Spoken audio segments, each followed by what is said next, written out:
दादी गुस्से में राध्या को धक्के मारकर घर से बाहर निकाल देती हैं। मित्तल परिवार की दादी को जैसे ही पता चलता है कि राध्या ने प्रथम को बासी खाना खिलाया है, उनका गुस्सा 7वें आसमान पर पहुंच जाता है। दादी तमतमाते हुए राध्या से कहती हैं, तुम्हारी इतनी हिम्मत कि मेरे राजा जैसे पोते को बचा हुआ खाना खिलाओ?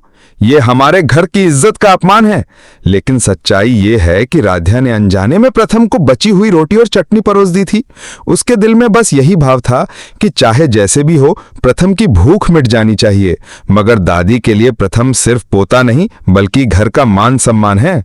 उधर घर की एक औरत पूरी घटना को अपने मोबाइल में रिकॉर्ड कर लेती है और मौका मिलते ही वीडियो दादी को दिखा देती है।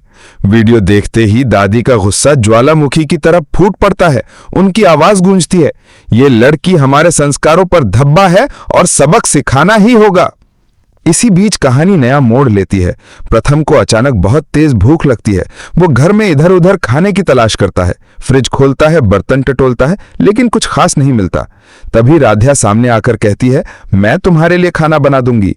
प्रथम ठिठक जाता है और सोचता है कि ये लड़की तो आग देखकर भी डर जाती है, तो खाना कैसे बनाएगी। लेकिन राध्या झटपट बची हुई रोटी और चटनी उसके सामने रख देती है। प्रथम के लिए यह मामूली भोजन था, लेकिन राध्या के दिल से बनी नीयत उसमें छिपी थी। दादी को यह सब मंजूर नहीं। उनका गुस्सा और तेज हो जाता है और तभी पूरे परिवार के सामने प्रथम कह देता है कि राध्या उसकी जिम्मेदारी नहीं है, ये रिश्ता उस पर जबरदस्ती थोपा गया है। राध्या उसके लिए पत्नी नहीं बल्कि बोझ है। यह सुनकर पूरा घर सन्न रह जाता है। राध्या की आंखों से आंसू बह निकलते हैं और उसका दिल टूट जाता है। वो खुद से सवाल करती है, क्या मैं सच में सिर्फ बोझ हूं? दादी इस टूटन में भी मजा लेती हैं। वो बार बार ऐसी चालें चलती हैं जिससे प्रथम और राध्या की दूरी और बढ़ जाए। और तभी आता है करवा चौथ का त्योहार। दिल टूटा होने के बावजूद राध्या अपने पति की लंबी उम्र और सुख समृद्धि के लिए व्रत रखती है। पूरे दिन भूखी प्यासी रहकर शाम तक वो इतनी कमजोर हो जाती है कि अचानक बेहोश होकर गिर पड़ती है।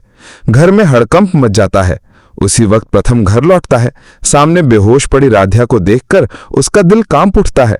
वो दौड़कर उसके पास जाता है, उसे गोद में उठाता है और पानी पिलाकर उसका व्रत तुड़वाता है। ये नजारा देखकर सबकी आंखें भर आती हैं। ओमकार जी और रजनी को यकीन हो जाता है कि राध्या दिल से बहुत अच्छी लड़की है जो हर हाल में रिश्ते को निभाना चाहती है। वहीं दादी की सारी चालें एक बार फिर नाकाम हो जाती हैं। अब बड़ा सवाल यही है कि क्या प्रथम धीरे धीरे राध्या के प्यार को समझेगा या फिर दादी की साजिशें दोनों को हमेशा के लिए जुदा कर देंगी।